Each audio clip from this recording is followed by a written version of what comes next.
बिस्मिल्लाहिर्रहमानिर्रहीम अस्सलाम वालेकुम जनाब। स्टोरी मैंने एक ही शेयर करनी और स्टोरी यही है कि चौधरी परवेज़ इलाही स्पीकर पंजाब असम्बली, जिनको इमरान ख़ान ने पंजाब का सबसे बड़ा डाकू कहा था, उस सबसे बड़े डाकू का इलाज कर लिया है हुकूमत पंजाब ने और उनको खुडे लाइन लगा दिया है और वो ये डिज़र्व करते थे। वो क्या, मैं इस पे तफसील से बात करूँगा, लेकिन इस मेन स्टोरी पर आने से पहले मैं आपको एक छोटी सी वीडियो दिखाना चाहता हूँ।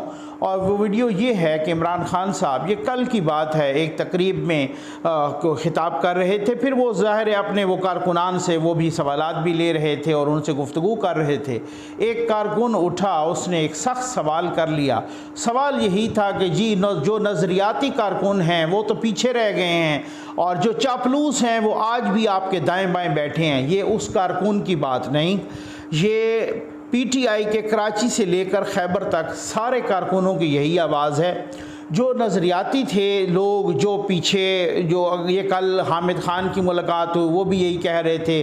जस्टिस वजीद साहब को देख लें, इस तरीके से अकबर एस बाबर साहब को देख लें। खैबर पख्तूनख्वा में मुतादिद लोगों के साथ मेरी गुफ्तगू हो रही है, वो यही बता रहे हैं। आपको मैं बताऊं, आप यकीन कीजिए कि पीटीआई के एक एक्स MPA हैं, जावेद नसीम साहब उनका नाम है, कौन नहीं जानता, आप भी जानते होंगे, जिनकी 2013 से 2018 और वहाँ उनका एक फारवर्ड ब्लॉग भी बना था और उन्हीं की सरबराही में बना था। वो इमरान ख़ान साहब के बहुत करीबी हैं और करीबी थे, मतलब यहाँ तक कि वो कुछ लोग जो कहा जाता है कि जिनको इमरान ख़ान साहब के बेड तक भी रसाई हासिल थी, जावेद नसीम साहब उनमें थे। ठीक है, वो कहते हैं कि जनाब मैंने अली अमीन गंडापुर, पता नहीं दूसरे अमजद आफरीदी, बाकी 2-4 लोगों की मैंने करप्शन पकड़ के इमरान ख़ान साहब को फ़ाइल पहुंचाई। ख़ान साहब ने मुझे बड़ी शाबाश दी और मैं भी खुश हो गया कि मैंने कहा जी ख़ान साहब देखें करप्शन के बयानी के ख़िलाफ़ काम कर रहे हैं। तो मैंने करप्शन की फ़ाइलें ख़ान साहब तक पहुंचाई इन लोगों की। और कहते हैं कि कुछ रोज़ के बाद वही फ़ाइलें, उनमें से वही लोग वो मेरी तरफ ले आए और मुझे दिखा के कहते हैं कि ये फ़ाइल आपने हमारे ख़िलाफ़ ख़ान को पहुंचाई थी। तो कहते हैं मेरे तो हाथों के तोते उड़ गए, मैं हैरान रह गया कि ये कैसे है कि इमरान ख़ान ने। तो बाद में पता चला कि ये जावेद नसीम साहब वो ज़िंदा हैं, अल्लाह ताला उनको सेहत के साथ रखे। मेरी उनसे लाइव मुलाकात और लाइव बात हुई है 2-4 रोज़ पहले इस्लामाबाद में। उन्होंने मुझे ये बताया, आप यकीन करें कि वो कहते हैं कि मैंने इनको फ़ाइलें दी इन लोगों की करप्शन की, अपनी इन लोगों की करप्शन की, जिसमें अली अमीन गंडापुर भी थे, अमजद आफरीदी भी थे, पता नहीं वो नियाजुल आफरीदी हैं कौन है, वो भी थे, बाकी भी लोग थे। इन सब की फ़ाइलें दी। इमरान ख़ान ने इन लोगों से भत्ता लिया, इन लोगों से पैसे पकड़े और वो फ़ाइलें इनको दी और साथ ये भी कह दिया कि जाओ जावेद नसीम को चुप करवा दो। तो फिर उसके बाद मैंने उनसे हाथ जोड़े, मैंने कहा भाई मेरे बाप की तौबा है जो आइंदा मैंने इस तरह की कोई फ़ाइल दी इमरान ख़ान को। आज मुझे पता चल गया है कि इनको किसी की करप्शन पकड़ के फ़ाइल दो तो ये इतना बड़ा मुनाफिक है कि ये उस वक़्त आपको शाबाश देता है, वही फ़ाइल दूसरों के हवाले कर देता है और वो फ़ाइल हमें आके दिखाते हैं और चिढ़ाते हैं और कहते हैं कि जी ये फ़ाइल आपने दी। ये सूरत हाल है। तो वो ये वीडियो ज़रा देख लें। इस वीडियो में वो कह रहे हैं कि जो नज़रियाती कारकुन हैं वो पीछे रह गए हैं और जो चापलूस हैं वो आपके साथ बैठे हैं। ये सारे नज़रियाती लोगों का पीटीआई से यही शिकवा है। अच्छा, अब बात ये है कि उसने एक सवाल किया बेचारे ने और उसकी वो गत बनाई यूथियों ने। ये मैं गत वाली वीडियो भी साथ मैंने वो उसका ज़रा म्यूट करके लगाया उस वीडियो को और सवाल आप ख़ुद भी सुन लें। सवाल यही था और फिर किस तरीके से ख़ान साहब के सामने उसकी गत बनी, ये आप देख लीजिए। ये ज़रा वीडियो आप देखिए ना, फिर उसके बाद मैं मेन स्टोरी पर।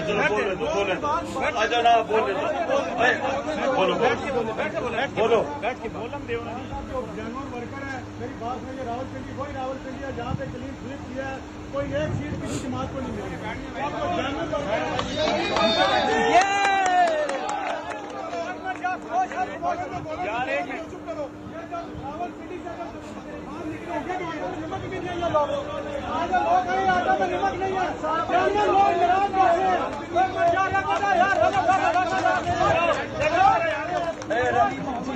ठीक है, बोलने दो।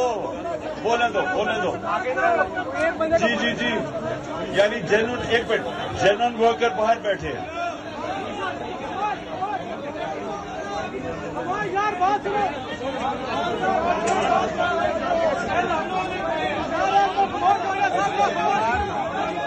अच्छा सुनो, जल्दी जल्दी जल्दी जल्दी बोलो, इधर आके बोलो ना, उधर ये बात है, बोलो। और आगे कोई भी नहीं आएगा, बस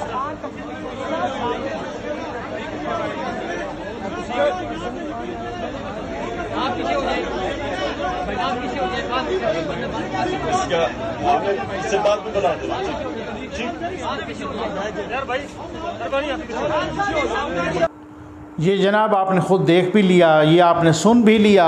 एक सवाल पर उस बेचारे को किस तरीके से उसकी दुर्गत बनाई गई उस कारकुन की, बाकी यूथियों ने, ये आपने ख़ुद अपनी आंखों से देख लिया। बस मेरा एक सवाल है, फिर उसके बाद मैं अगली स्टोरी पे बढ़ जाता हूँ। बात ये है कि जो जमात, जो सियासी जमात किसी कारकुन को एक सवाल करने की आज़ादी नहीं देती, वो चूना लगा रही है कौम यूथ को कि हम आपको अमेरिका की ग़ुलामी से आज़ाद करवाएंगे। माशाअल्लाह कहूँ या इन्ना लिल्लाह कहूँ, आप ये ख़ुद देख लीजिए। असल में उनको इस तरीके की आदत पड़ गई है खान साहब को कि वो ख़ुद अपना चुन चुन के उनसे इंटरव्यू करवाते हैं।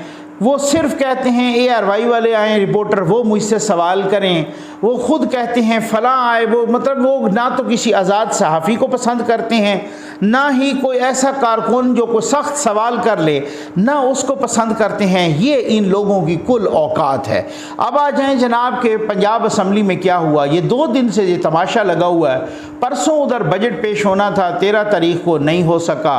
वो पंजाब के सबसे बड़े डाकू ने, जिनको इमरान खान साहब ने कहा था, वही पंजाब के सबसे बड़े डाकू, उसने तमाशा बनाया। वो उसने पहले भी तमाशा बनाया, फिर उसके बाद जनाब कल भी यही तमाशा रहा। आज हुकूमत पंजाब ने, गवर्नर पंजाब ने एक आर्डनेंस जारी कर दिया और उसके तहत पंजाब असम्बली की जो खुद मुख्तारी है उसको ख़त्म करके उसको सबॉर्डिनेट कर दिया, उसको अंडर कर दिया वजारत कानून के। ठीक है, अब सेक्रेटरी वजारत कानून यानी सेक्रेटरी लॉ जो है वो जनाब उसने वो सारे के सारे अख्तियारात ले लिए और जनाब परवेज़ इलाही साहब से तमाम अख्तियारात छीन लिए गए। वो समन करने के अख्तियार भी, सारा कुछ, गो कि उन्होंने अपना इजलास उधर बुलाया और अपना पता नहीं वो जिस तरह से उनकी एक आदत हैं आखिरी उम्र में ना, वो कहते हैं कि जब कब्र में इंसान की टांगें कब्र में हों तो उस वक़्त ईमान ज़रूरी है बहुत ज़्यादा। लेकिन कुछ लोगों की किस्मत ही ऐसी होती है कि वो उस वक़्त ही खैर से जो है ना उनके करतूत स्याह हो जाते हैं।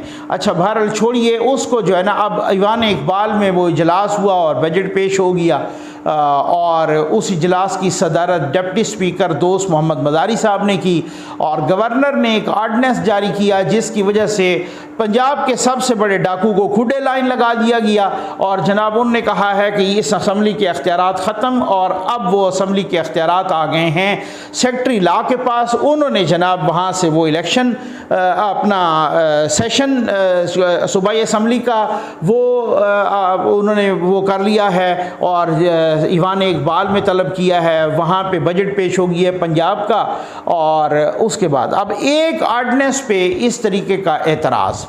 ये वो हुकूमत है कि जिसने अपने दौरे इक़्तिदार में, आप ज़रा जाइए ना कौमी असम्बली की वेबसाइट पर, उन्होंने अपने दौरे इक़्तिदार में कोई 75 आर्डनेंसेस जारी किए हैं।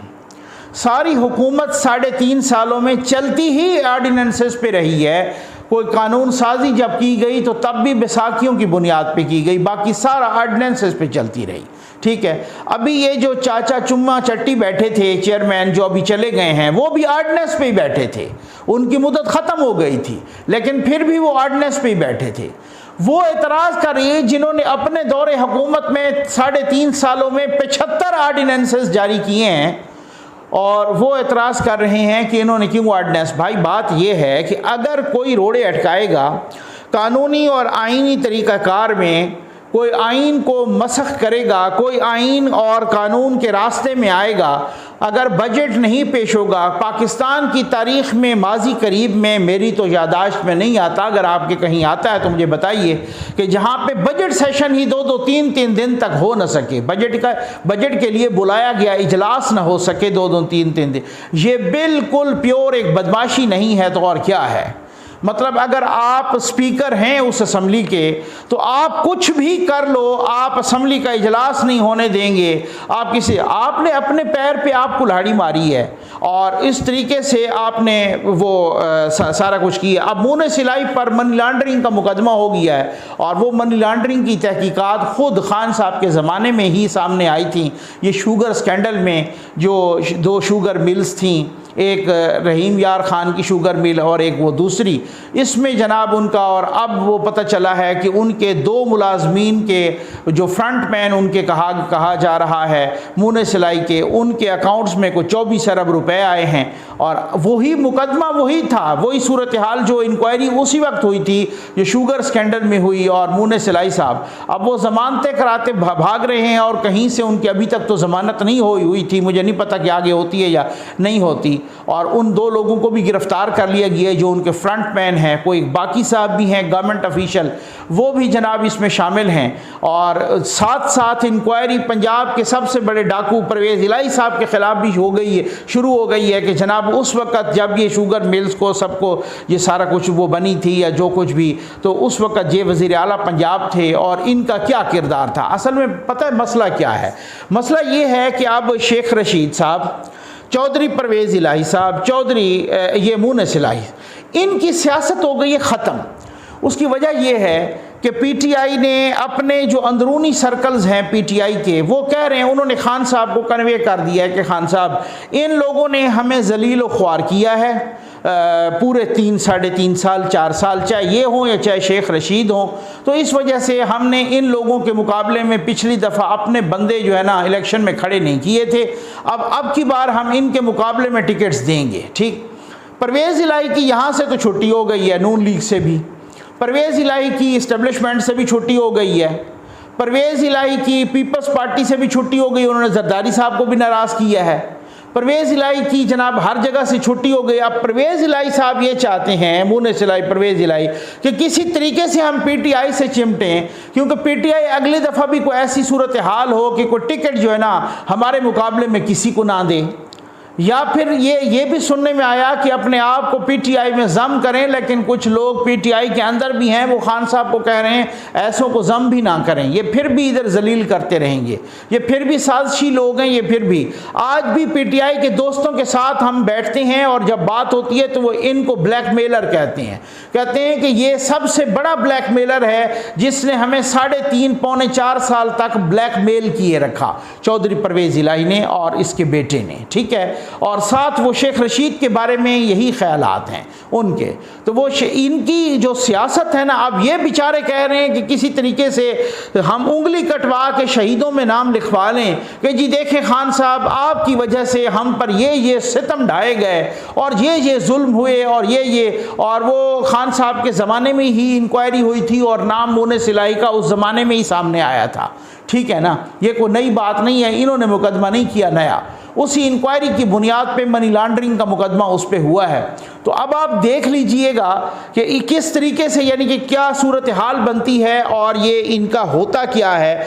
यानी आप ये देखें कि अगर एक स्पीकर हैं पंजाब असम्बली के, या एक पंजाब के गवर्नर हैं, या ये जैसे यहाँ पर प्रेसिडेंट साहब बैठे हैं, आप सेम यही सिचुएशन 2018 में ले जाएं।